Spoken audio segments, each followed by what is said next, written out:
மாசம் 50,000 இருந்து 1,00,000. மதன் கௌரியில சம்பாதிக்கிறது இல்லையா? அது வந்து 5 வருஷமா போட்டு 5 வருஷத்துக்கு அப்புறம் தான். அதெல்லாம் முன்னாடி 5 வருஷம் போட வேண்டியது. இப்பெல்லாம் வீட்டுக்கு வீடு வாசப்படிங்கிற மாதிரி வீட்டுக்கு யூடியூப் சேனல். அதனால எல்லாரையும் பாக்குறாங்க. எல்லாரும் எதுவுமே இல்லாம நாய் பூனை செருப்பு போடுறவங்க எல்லாம் அவ்வளோ சப்ஸ்கிரைபர்ஸ் வருது, அவ்வளோ வியூஸ் போகுது. நம்ம எவ்வளவு வியூஸ் போகுதுன்னு சொல்லு பாரு. 13K 14K 1 மில்லியன்லாம் போயிருக்கு.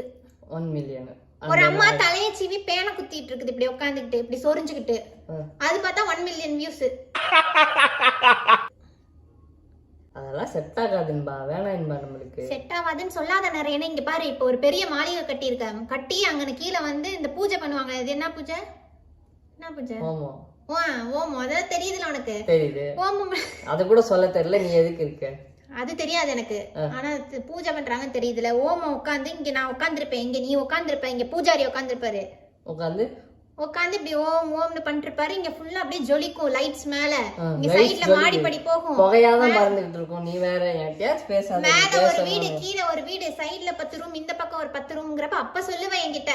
ஆமா என்பா, நீ சொல்லி யூடியூப்ல இவ்வளவு தூரம் சம்பாரிச்சனால பாரு இப்படி ஒரு மாளிகை கட்டிட்டோன்னு. வெளிய பார்த்தா இந்த பக்கம் பென்ஸ் கார் நிக்கும், நல்லா ஆடி கார் நிக்கும். ஊசு மாதிரி பேசாதடி, ஓவரா ஆசைப்பட்டு இருக்க நீ. நான் பேராசைக்காரி இல்ல நரேனே. பேராசைதான் பண்ற.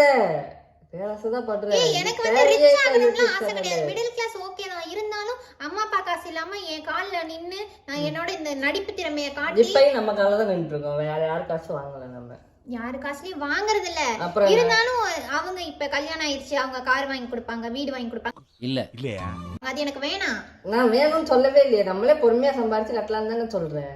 பொறுமையா கட்டினால என்ன ஆகும்? சரி, பொறுமையா வீடு வந்து இன்னும் 2 வருஷம் கழிச்சு கட்டிக்கலாம். 2 வருஷம் தான் பொறுமையாவா உனக்கு? அப்புறம் ஒரு 5 வருஷம் 6 வருஷம் நல்லா சம்பாரிச்சு சேர்த்து வச்சுட்டு முதல்ல இடம் வாங்கணும். இடம் வாங்குறதுக்கு எவ்வளவு காசு வேணும் தெரியுமா? பொறுமையா சம்பாரிச்சு பொறுமையா கட்டலான்னு சொல்றேன். நீ அவசரமா என்ன பண்ணுவ? இந்த வீடு வாடகை வீடை வித்துட்டு என்ன பண்ணுவ நீ? இந்த வீட்டை வித்துடலாமா? இது கவர்மெண்ட் குவார்ட்டர்ஸ். வாடகை விக்க விடுவா உன்னைய?